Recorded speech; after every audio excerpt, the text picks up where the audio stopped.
শনিদেব বক্রী অবস্থায় পূর্ব ভাদ্রপদ নক্ষত্রে প্রবেশ করার পর অর্থাৎ 3 অক্টোবর আবার মেষের জাতক বা জাতিকাদের কিন্তু গুজ্জবিদ্যার প্রতি একটা ইন্টারেস্ট হতে পারে।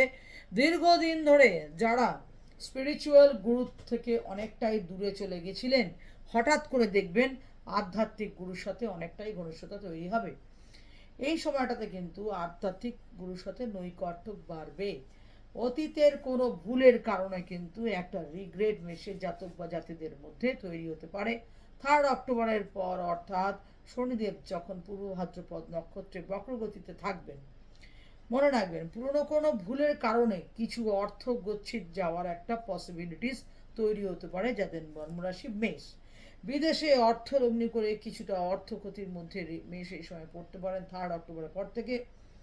3 অক্টোবরের পর থেকে অর্থাৎ পূর্ব ভাদ্রপদ নক্ষত্রে শনিদেব যখন বকরি থাকবেন, চাকরি জীবনে কিছুটা একঘেয়েমি ফিল করতে পারেন মেষের জাতক বা জাতিকারা।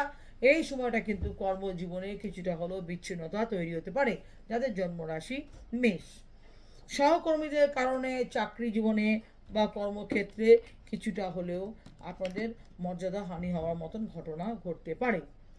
যে কোনো ধরনের ফিনান্সিয়াল স্ক্যাম থেকে কিন্তু এই সময়টা সতর্ক থাকা দরকার, অন্যথায় কিন্তু আপনারা কোনো আর্থিক কেলেঙ্কারির মধ্যে জড়াতে পারেন। নতুন কোনো শিক্ষার উদ্দেশ্যে এই সময়টা ভ্রমণ যোগ তৈরি হতে পারেন বন্ধুরা। অতি কাছের মানুষের সাথে কিন্তু কিছুটা দূরত্ব মেষ রাশির বাড়তে পারে। এই দূরত্ব মূলত স্থান জড়িত কারণে হতে পারে, অর্থাৎ অর্থাৎ কর্মের তাগিদে দেখা যেতে পারে যে অনেক দূরবর্তী স্থানে চলে গেলেন এবং এর ফলে খুব কাছের মানুষদের সাথে একটা ফিজিক্যাল ডিস্টেন্স ডেভেলপ করলো।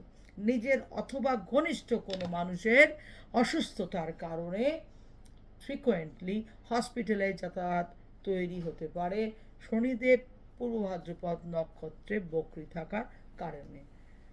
নমস্কার, ভালো থাকবেন।